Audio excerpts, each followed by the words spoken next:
राष्ट्रियताको पहरेदारी, जनाधिकारको पक्षमा खबरदारी। यो हो न्यूज नेपाल टेलिभिजन। नमस्कार, म विनोद पौडेल। सुरुमा हेडलाइन्स न्यूज। गण्डकी प्रदेशका मुख्यमन्त्री कृष्णचन्द्र नेपाली पोखरेललाई प्रदेशसभामा विश्वासको मत प्राप्त।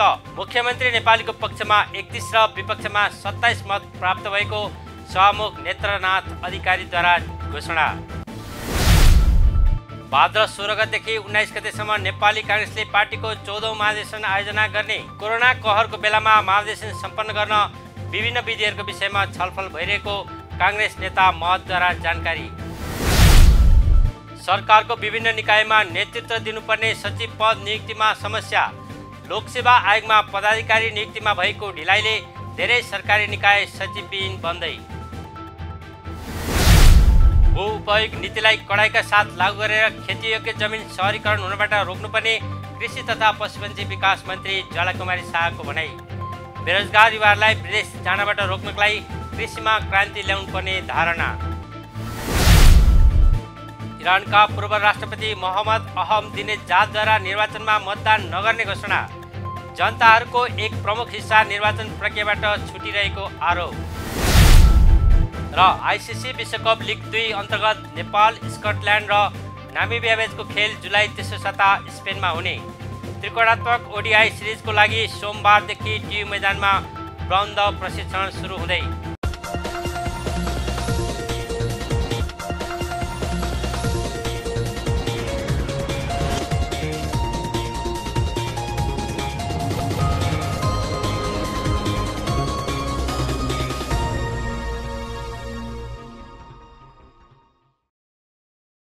अब न्यूज विस्तारमा। सुरु गरौँ गण्डकी प्रदेशका मुख्यमन्त्री कृष्णचन्द्र नेपाली पोखरेलले प्रदेशसभामा विश्वासको मत प्राप्त गर्नुभएको प्रसङ्गबाट। गण्डकी प्रदेशका मुख्यमन्त्री कृष्णचन्द्र नेपाली पोखरेलले प्रदेशसभामा विश्वासको मत प्राप्त गर्नुभएको छ।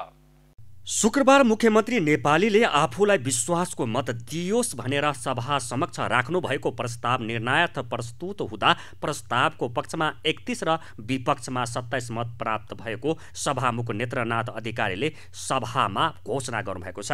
बैठकमा 58 सदस्य उपस्थित हुनुहुन्थ्यो। पोखरेलले आफूलाई प्रदेशसभाको विश्वास छ भनिएको प्रस्ताव बहुमतबाट पारित भएको सभामुख नेत्रनाथ अधिकारीले घोषणा गर्नुभयो। सदस्यहरू, अब म गण्डकी प्रदेश सरकारका माननीय मुख्यमन्त्री श्री कृष्णचन्द्र नेपाली पोखरेलले आफूलाई प्रदेशसभाको विश्वास दियोस् भनी राख्नुभएको प्रस्तावको पक्षमा हुन्छ भन्ने पक्षमा जम्मा 31 मत र यस प्रस्तावको विपक्षमा अर्थात् हुन्न भन्ने पक्षमा 27 मत परेको छ। माननीय सदस्यहरू, गण्डकी प्रदेशका माननीय मुख्यमन्त्री श्री कृष्णचन्द्र नेपाली पोखरेलले आफूलाई प्रदेशसभाको विश्वास दियोस् भनी राख्नु भएको प्रस्तावको पक्षमा जम्मा 31 मत परेको र उक्त सङ्ख्या प्रदेशसभाको तत्काल कायम रहेको सम्पूर्ण सदस्य सङ्ख्याको बहुमत भएकोले माननीय मुख्यमन्त्री श्री कृष्णचन्द्र नेपाली पोखरेलले आफूलाई प्रदेशसभाको विश्वास दियोस् भनी राख्नु भएको प्रस्ताव बहुमतले पारित भएकोले गण्डकी प्रदेश सरकारका माननीय मुख्यमन्त्री श्री कृष्णचन्द्र नेपाली पोखरेलको सरकारको यस सभाको विश्वास प्राप्त गरेको घोषणा गर्दछु।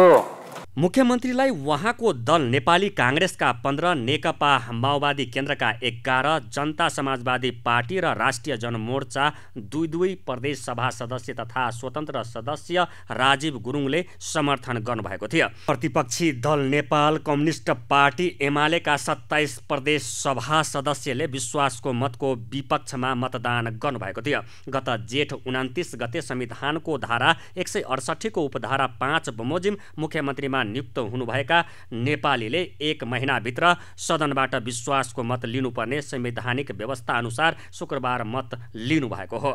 मुख्यमन्त्री नेपालीले विश्वासको मत लिन असफल भएको खण्डमा संविधानको धारा 168 को उपधारा 7 बमोजिम प्रदेशसभा विघटन भई मध्यावधि निर्वाचनको घोषणा हुने व्यवस्था छ।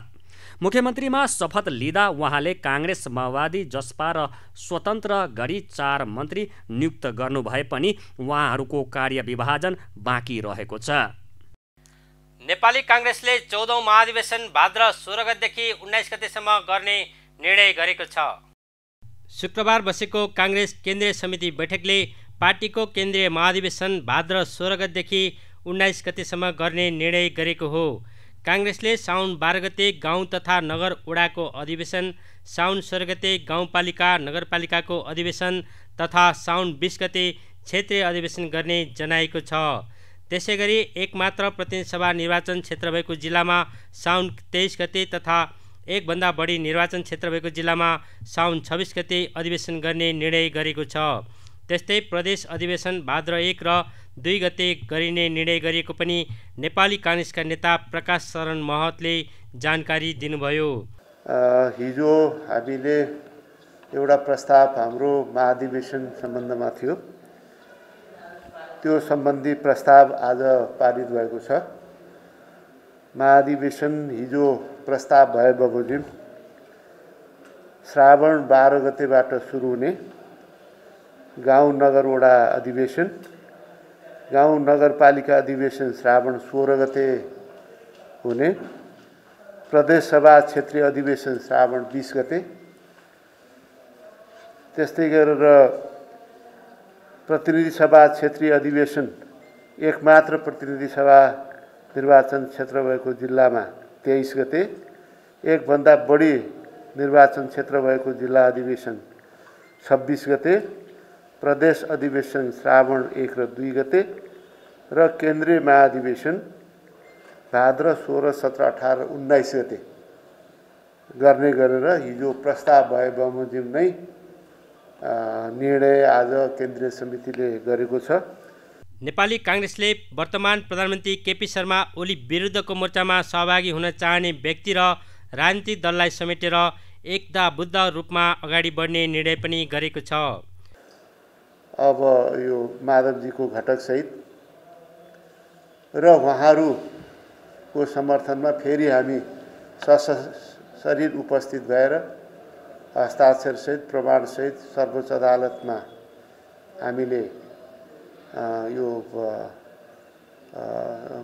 त्यहाँ दायर भयो, हामीले आफ्नो मुद्दा दायर गऱ्यौँ र त्यो सुनवाईको प्रक्रियामा छ र हामी चाहन्छौँ कि यो लोकतन्त्रको रक्षा होस्, संविधानको रक्षा होस् र त्यसमा जो पार्टीहरू, व्यक्तिहरू, पार्टीहरू जो जोडिन चाहनुहुन्छ उहाँलाई जोड्दै यसलाई अझ मजबुतीका साथ अगाडि बढाउने र संविधान र लोकतान्त्रिक मूल्य र मान्यताको रक्षा गर्ने र अहिले वर्तमान ओली सरकारले जसरी लोकतन्त्र, संविधानको मूल्य र मान्यतालाई एकपछि अर्को गरेर कमजोर गर्ने काम भएको छ, त्यसको विरुद्ध बृहत्तर एकता जो चाहिँ लोकतन्त्रमा विश्वास गर्छ र संविधानमा विश्वास गर्छ ती पार्टीहरू र समूहहरूलाई जोड्दै लाने, एकताबद्ध बनाएर लाने र यो प्रजातन्त्र र संविधानको रक्षा गर्ने यो निर्णय चाहिँ अर्को निर्णय चाहिँ आजको पार्टीको मिटिङले चाहिँ गरेको छ। यो दुई उहाँले कोरोना कहरको बेलामा कसरी महाधिवेशन सम्पन्न गर्न सकिन्छ भन्ने सम्बन्धमा विभिन्न विधिहरूको विषयमा छलफल भइरहेको पनि बताउनुभयो। पार्टीको आधिकारिकता माग गर्दै जनता समाजवादी पार्टी नेपालको उपेन्द्र यादव पक्षले निर्वाचन आयोगमा निवेदन दिएको छ। जसपा अध्यक्ष यादव सहितको नेताहरू शुक्रबार निर्वाचन आयोगमा पुगेर पार्टीको आधिकारिकताको माग गर्नुभएको हो। जसपामा महन्त ठाकुर पक्ष केपी शर्मा ओली नेतृत्वको सरकारमा समावेश भएसँगै यादव र महतो पक्षले एक अर्कालाई कारबाही गरी पार्टीबाट हटाइएका छन् भने दुवै पक्षले जसपाको नाम लोगो प्रयोग गर्दै आफूलाई आधिकारिक बताइरहेका छन्। यसै सन्दर्भमा यसअघि एक अर्कालाई कारबाही गरेर हटाइएको पत्र अबाधविक गर्न निर्वाचन आयोगमा दुवै समूहले दिएको भए पनि आयोगले विवादको निरूपण गर्ने गरी आउन आग्रह गरे अनुरूप यादव पक्ष पार्टी विवादको निरूपण गर्ने गरी आधिकारिकताको दावी गर्दै निर्वाचन आयोग पुगेको हो। जसपाले हिजो केन्द्रीय कार्यकारिणी समितिको बहुमत सदस्यको बैठक बसी पार्टीको आधिकारिकताको दावी गर्ने निर्णय गरेको थियो। जसपाका नेता राजेन्द्र श्रेष्ठले राजनीतिक दल सम्बन्धी ऐनको दफा 43 र 44 अनुरूप आधिकारिकताको दावी गरिएको बताउनुभयो। हामीले केही समय अगाडि नै हाम्रो पार्टीमा भइरहेका द्विपक्षको विवादको सन्दर्भमा पार्टीभित्र अनुशासनको कारणले उत्पन्न समस्यालाई अनुशासनको कारबाहीको विषय बनाएका थियौँ र अनुशासनको कारबाहीको रूपमा चाहिँ अगाडि बढेपछि त्यसलाई अपडेट गरिदिन हैन पार्टीको दर्ता खाता हुन्छ यहाँ निर्वाचन आयोगमा त्यो दर्ता खातामा चाहिँ अद्यावधि गरिदिनका लागि हामीले दिएका थियौँ र त्यो सन्दर्भमा उहाँहरूले तपाईहरूको बिचमा दुईटा पक्ष देखिएको हुँदा विवाद निरूपणको प्रावधानबाट आउनु भयो भने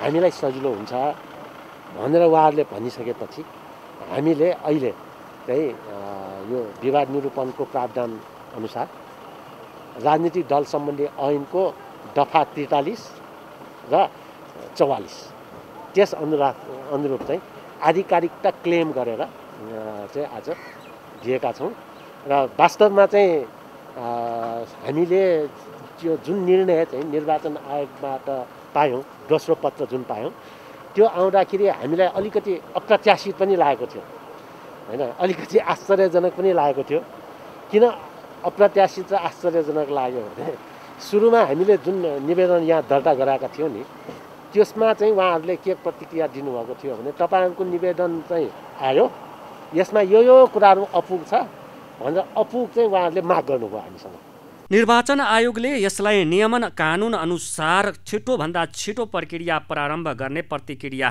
दिएको नेता श्रेष्ठले जानकारी दिनुभयो उहाँले पार्टीको आधिकारिकता आफूहरूले पाउने दाबी पनि गर्नुभयो हैन 30 जनाको अर्थात् 60% भन्दा बढी साथीहरूको हस्ताक्षर चाहिँ हामीले अब हामीले चाहिँ त्यो माग दाबी प्रस्तुत गर्यौँ हैन आधिकारिकताको माग दाबी प्रस्तुत गर्यौँ अस्ति हामीले अनुशासनको कारबाही गरेपछि अपडेट गर्न दियौँ अद्यावधिको लागि दियौँ त्यो अद्यावधि गर्दा चाहिँ निर्वाचन आयोगले मिलेन भनेर हामीले जवाफ दियो र अहिले चाहिँ हामीले आधिकारिकताको माग दाबी उहाँले महन्त ठाकुर पक्षले उपेन्द्र यादव पक्षलाई गरेको कारबाही मान्य नहुने पनि बताउनु भयो निजामती सेवाको विशिष्ट सचिव पद खाली हुँदै गएका छन् लोकसेवा आयोगमा पदाधिकारी नियुक्ति गर्न ढिलाइ गर्दा यो अवस्था आएको हो गएको असार 26 गते पदाधिकारी नियुक्त गरे पनि संसदीय सुनवाई नहुँदा आयोगले काम गर्न सकिरहेको छैन नेपाल सरकारका विभिन्न निकायमा नेतृत्व दिनुपर्ने अनेकौं सचिव पदहरू खाली छन् आजसम्म प्रधानमन्त्री तथा मन्त्री परिषदको कार्यालय खानेपानी मन्त्रालय कृषि तथा पशुपक्षी मन्त्रालयको पशुपक्षी हेर्ने सचिव शिक्षा विज्ञान तथा प्रविधि मन्त्रालयको विज्ञान तथा प्रविधि हेर्ने सचिव पद खाली छ त्यसैगरी राष्ट्रिय मानव अधिकार आयोग राष्ट्रिय पुनर्निर्माण प्राधिकरण गण्डकी प्रदेश र कर्णाली प्रदेशको सचिव पद खाली छ गत असार 1 गतेदेखि त उपराष्ट्रपतिको कार्यालय पनि सचिवविहीन भएको छ उपराष्ट्रपति कार्यालयमा कार्यरत सचिव गोपीनाथ मैनालीले असार 1 गते पदावधिको कारण अवकाश पाउनुभयो निजामती सेवा ऐनमा सचिव पदको पदावधि 5 वर्ष तोकिएको छ नेपाल सरकारको विभिन्न निकायमा निजामती सेवाको प्रशासनको 34 न्याय सेवाको 13 इन्जिनियरिङतर्फ 8 तथा वन र सङ्घीय संसदमा एक जना रहने गरी 69 जना सचिव पद रहने व्यवस्था छ यसबाहेक नेपाल सरकारको मुख्य सचिव सर्वोच्च अदालतमा मुख्य रजिस्ट्रार र सङ्घीय संसदमा महासचिव रहने व्यवस्था छ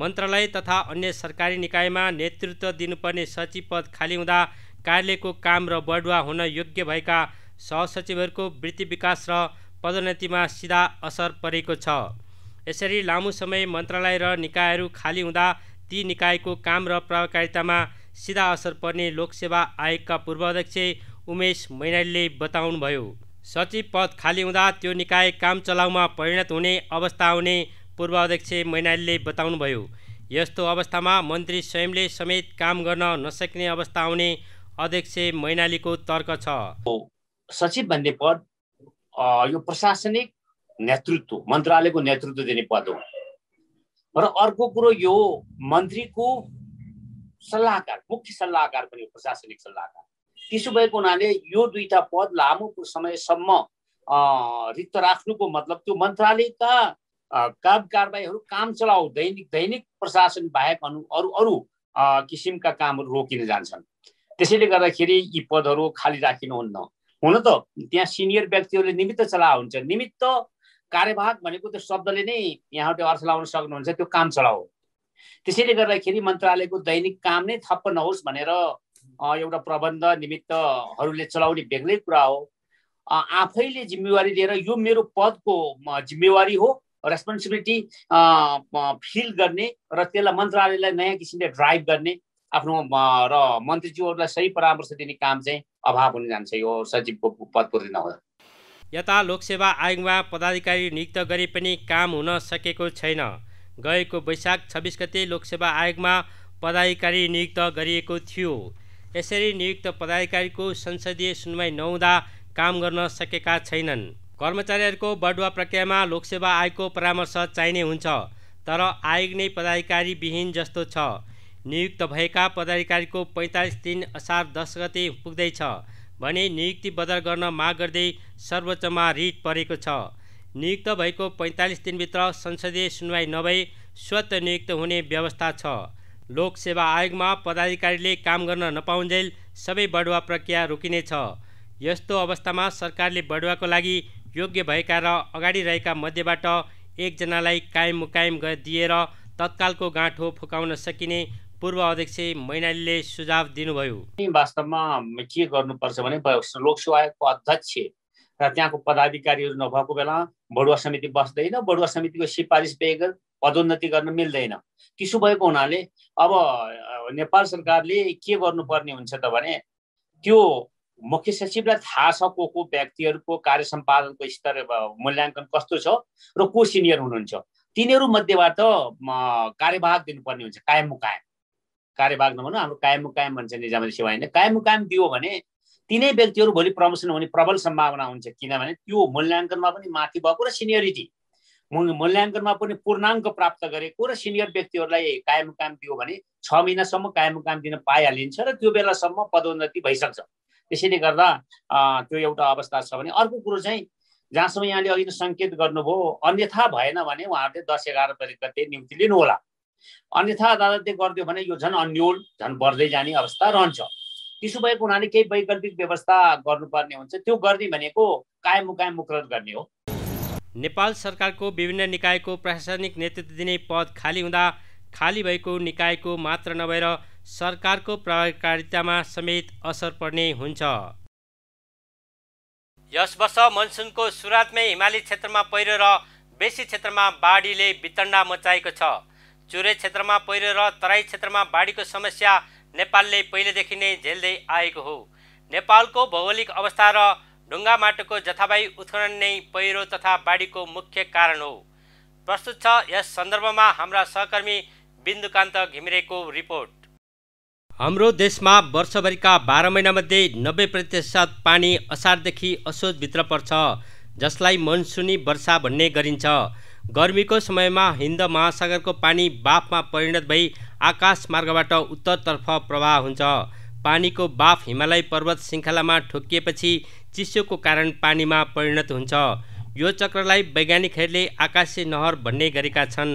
हुने पनि मनसुन भनेको आकाशे नहर हो, जसले हिमालय क्षेत्रदेखि बङ्गालको खाडीसम्मका प्राणी वनस्पतिहरूलाई पानीको आपूर्ति गर्दै आएको छ।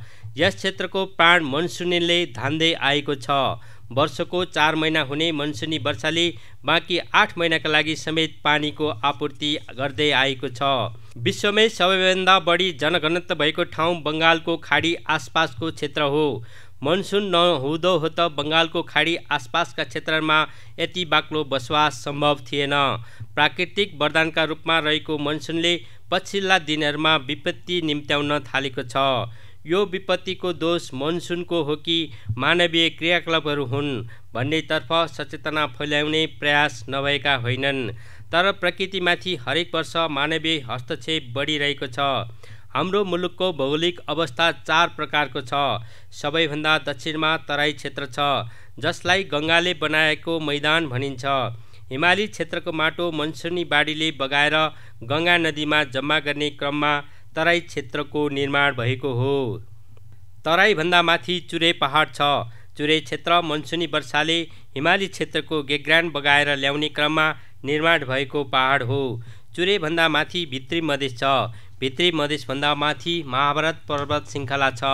महाभारत पर्वत श्रृङ्खलाभन्दा माथि बेसी तथा उपत्यका क्षेत्र छ। बेसी तथा उपत्यका क्षेत्रभन्दा माथि हिमाली पर्वत श्रृङ्खला छ। हिमाली पर्वत श्रृङ्खला ज्यादै कमजोर चट्टानले बनेको छ। हिमाली क्षेत्रमा सामान्य धक्का लाग्दा पनि पहिरो जाने गर्दछ। त्यो पहिरोको माटो मनसुनको बाढीले सिधै गङ्गा नदी तथा बङ्गालको खाडी पुर्याउने गर्छ। गेग्र्यान र साना साना ढुङ्गाहरू मैदानी भागमा लगेर थुपार्ने गर्छ। यो चक्र हजारौँ वर्षदेखि चल्दै आएको छ। पछिल्ला दिनमा हाम्रो मुलुकमा सडक निर्माणको व्यवसाय फस्टाएको छ, जसलाई डोजरे विकास भन्ने गरिएको छ। जोसँग डोजर छ उसैले स्थानीय तहमा चुनाव जित्ने र विकास बजेट खर्च गर्ने ठेक्का पनि उसैले पाउने चक्र केही वर्षदेखि चल्दै आएको छ। सर्वसाधारण जनताले पनि सडक निर्माणलाई नै विकास ठान्दै आइरहेका छन्। आवश्यकताभन्दा बढी डोजर पाल्ने ठेकदारको व्यवसाय प्रवर्धनको लागि ग्रामीण सडक निर्माणको योजना छनौट हुने गरेको छ। हिमाली क्षेत्रका पहाडहरू यसै त कमजोर र भिराला छन्, त्यसमाथि पनि सडक बनाउने नाममा डोजर लगाएर खोतल्न थालेपछि पहिरो जानु बाहेक अर्को विकल्प छँदै छैन। वर्षायाममा पहिरोले नदी केही घण्टा थुनिएर 81 फुटेपछि तल्लो तटीय क्षेत्रमा के कस्तो विनाश हुन्छ सहजै अनुमान गर्न सकिन्छ। गत मङ्गलबार मुस्ताङदेखि दोलखा बीचको क्षेत्रमा भएका विनाशको प्रकृति एउटै छ।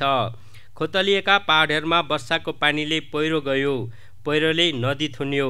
केही घण्टापछि नदी विस्फोट हुँदा ढुङ्गा माटो सहितको लेदो पानीले तल्लो तटीय क्षेत्रलाई बढार्दै लग्यो। अत्यावश्यकीय रणनीतिक सडक निर्माण गर्नुपर्ने अवस्थामा बाहेक हिमाली क्षेत्रका पहाडलाई छुँदै नछुने नीति राज्यले अवलम्बन गर्नुपर्छ। हिमाली क्षेत्रका लागि सडक यातायातको विकल्पमा रोपवे तथा केबल कारको व्यवस्था गर्नुपर्छ। नदी तथा खोलाले निर्माण गरेका बेसी तथा चुरे क्षेत्रबाट निर्माण सामग्री उत्खननको काम तत्काल रोक्ने नीति राज्यले ल्याउनुपर्छ। निर्माण सामग्री आपूर्तिका लागि महाभारत क्षेत्रका निश्चित पहाड छनौट गरेर टुप्पोदेखि नै काट्दै ल्याउने व्यवस्था मिलाउनुपर्छ। अन्यथा आगामी दिनमा पनि यस्तो विनाश लीला झन झन बढ्दै जानेछ। न्युज नेपाल टेलिभिजनका लागि बिन्दुकान्त घिमिरेको रिपोर्ट। नेपालमा पछिल्लो 24 घण्टामा थप 2768 जनामा कोरोना संक्रमण पुष्टि भएको छ। यससँगै हालसम्म देशभर कोरोनाबाट मृत्यु हुनेको सङ्ख्या 8641 पुगेको छ।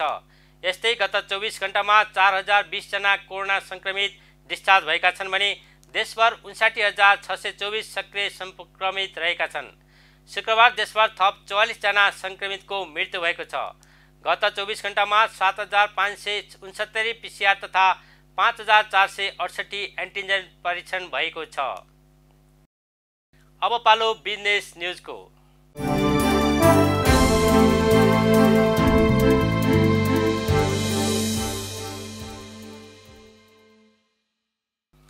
कृषि तथा पशुपन्छी विकास मन्त्री जलाकुमारी शाहले भूउपयोग नीतिलाई कडाइका साथ लागू गरेर खेतीयोग्य जमिन सहरीकरण हुनबाट रोक्नुपर्ने बताउनु भएको छ।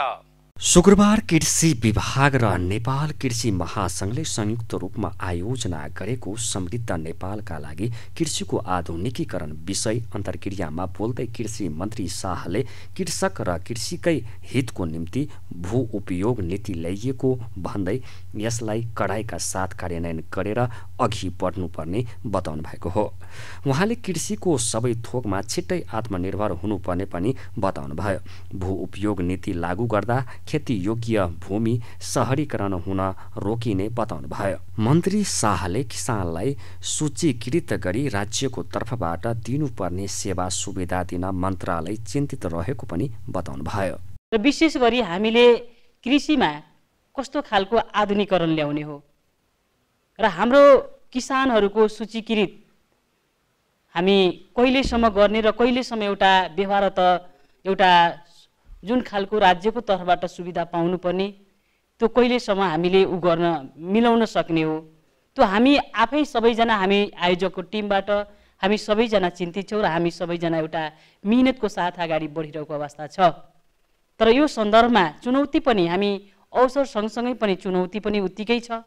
यो चुनौतीलाई सामना गर्नको निम्ति पनि म त के भन्न चाहन्छु भने जो हामी आत्मनिर्भरको कुरा पनि गरिरहेका छौँ। आत्मनिर्भर के कुन हिसाबबाट हुने र कसरी हुने, कुन पाइलाबाट टेक्ने र कुन क्राइटेरियाबाट टेक्ने ताकि त्यो आत्मनिर्भर एउटा सफलतामा पुगोस् भन्ने म तपाईहरूको बीचमा राख्न चाहन्छु। र विशेष गरी आत्मनिर्भर छिटै होस्, सबै थोकमा होस्, किनकि हामी भू उपयोगको नीति पनि हिजो जुन खालको एउटा नीतिगत रूपबाट पनि लागू भएको छ। भू उपयोग नीति हामी सायद एग्रिकल्चरकै हितमा पनि हुनेछ, किनकि हामी जो आम किसानहरूको हकमा हितकै लागि हुनेछ भने मलाई विश्वास छ। र भू उपयोग नीतिलाई एउटा कडाइको साथ यदि लागू गरेर जाने हो भने सायद जग्गाहरू खण्डीकरण गरेर जुन एउटा सहरीकरण गर्ने काम भइरहेको छ, घडेरीको रूपमा जुन बेच्ने काम भइरहेको छ, जो बाली नाली तहस हुने अवस्था पनि आइसकेको छ। र मलाई के लाग्छ भने यसलाई हामीले एउटा व्यवहार त एउटा कार्यान्वयनमा लानको निम्ति पनि एउटा कडाइको साथ भू उपयोग नीति सँगसँगै हामीले एउटा एग्रिकल्चरमा जोड दिनको लागि पनि हामी सबैजना अगाडि बढ्नु पनि जरुरी छ। मन्त्री शाहले बेरोजगार युवाहरूलाई विदेश जानबाट रोक्नका लागि कृषिमा क्रान्ति ल्याउनु पर्ने बताउनुभयो। कृषि क्रान्तिका लागि कुनै कसर बाँकी राख्नु नहुने उहाँले बताउनुभयो। हाम्रो लाखौँ युवाहरू जो बेरोजगार भएर बसेर बाध्य भएर जो बाहिर गएको छ त्यसलाई रोक्नको निम्ति पनि हामीले त्यस्तो खालको एउटा कृषिमा क्रान्ति ल्याउन जरुरी छ। क्रान्ति ल्याउनको लागि पनि हामीले के कसर बाँकी राख्नु, के कसर बाँकी नराखिकन पनि हामी अगाडि बढ्न जरुरी छ। उहाँले माटोको परीक्षण गर्नका लागि सोयल हेल्थ कार्डको व्यवस्था गर्न जरुरी रहेको बताउनुभयो। सोयल हेल्थ कार्डको व्यवस्था गर्न सके कस्तो खालको माटो छ र त्यस अनुसार मलको प्रयोग गर्न सकिने उहाँको भनाइ छ।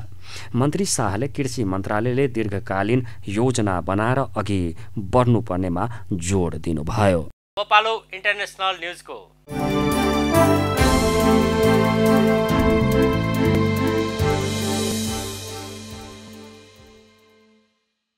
इरानका पूर्व राष्ट्रपति मोहम्मद अहमदिनेजादले निर्वाचनमा मतदान नगर्ने घोषणा गरेका छन्। प्रतिबन्ध प्रक्रियाले घरेलु वा अन्तर्राष्ट्रिय वैधानिकता बिना नै नयाँ सरकार उत्पादन गर्ने पनि बताए। अहमदिनेजाद 2005 देखि 2013 सम्म लगातार राष्ट्रपति भएका थिए। उनले व्यक्तिगत अधिकारको प्रयोग गर्दै मतदानबाट अलग रहने घोषणा गरेका हुन्। यसको मुख्य कारण के हो भने जनताहरूको एक प्रमुख हिस्सा यस प्रक्रियाबाट छुटिरहेको मैले देखेको छु, मिडियासँग राष्ट्रपति अहमदिनेजादले बताएका छन्। र एउटा कमजोर सरकारले इरानमा परिस्थितिलाई झन कमजोर बनाउँदै गरेको तथा यसले घरेलु अवस्थालाई कमजोर बनाउने र यसले विश्वसँग इरानको सम्बन्ध कमजोर बनाउने उनको तर्क छ। यस निर्वाचनमा अहमदिनेजादलाई पनि सम्भावित राष्ट्रपतिको रूपमा अपेक्षा गरिएको थियो, तर सन् 2009 मा उनको पुनर्निर्वाचन विवादित बन्न पुगेको थियो। अब पालो स्पोर्ट्स न्युजको। नेपाली राष्ट्रिय क्रिकेट टोलीले आइसिसी विश्वकप लिग 2 अन्तर्गत नेपाल, स्कटल्यान्ड र नामिबिया बीच स्पेनमा जुलाई तेस्रो साता हुने त्रिकोणात्मक ओडिआई सिरिजको लागि सोमबारदेखि बन्द प्रशिक्षण सुरु गर्ने भएको छ। शुक्रबार नेपाल क्रिकेट सङ्घ क्यानले बन्द प्रशिक्षणको लागि 20 सदस्यीय प्रारम्भिक टोली घोषणा गरेको छ। स्कटल्यान्डमा हुनुपर्ने उक्त सिरिज कोरोना महामारीको कारण स्पेनमा हुने बताइएको छ। टोलीका मुख्य प्रशिक्षक डेभ ह्याटमोरको कोरोना परीक्षण PCR नेगेटिभ आएको छ। ह्याटमोर श्रीलङ्काबाट सोमबार नेपाल आएका थिए। कोरोना महामारीको कारण नेपालको घरेलु क्रिकेट ठप्प भएपछि ह्याटमोर श्रीलङ्काबाट सोमबार नेपाल आएका थिए।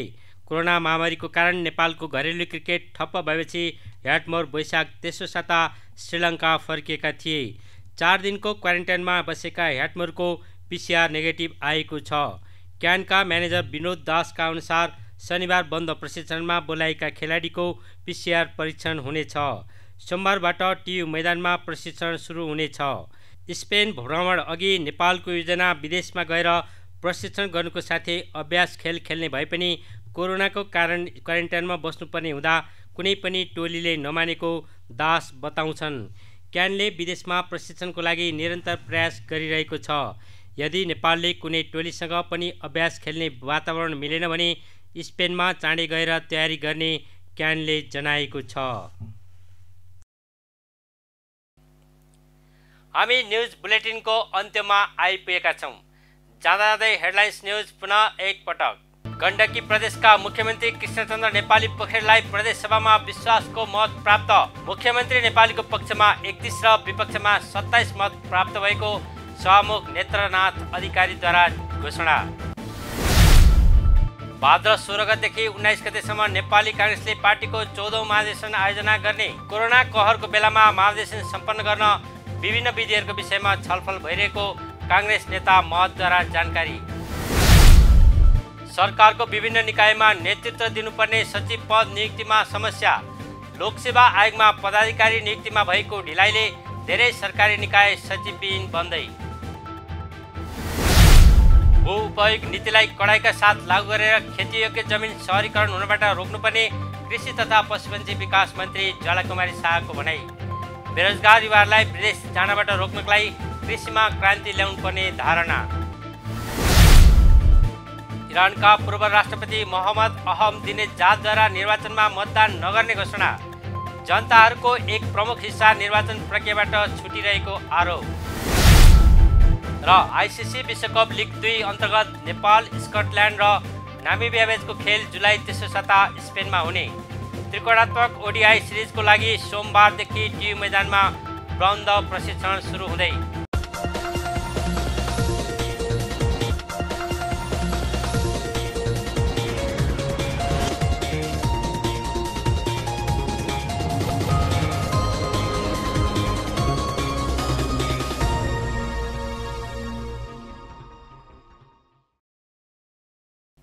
अहिलेलाई न्युज नेपालको न्युज बुलेटिन यति नै। हाम्रो न्युज र कार्यक्रमहरू युट्युब र फेसबुकमा पनि प्रत्यक्ष हेर्न सक्नुहुनेछ। राष्ट्रियताको पहरेदारी, जनाधिकारको पक्षमा खबरदारी। हेर्दै रहनुहोला न्युज नेपाल टेलिभिजन। नमस्कार।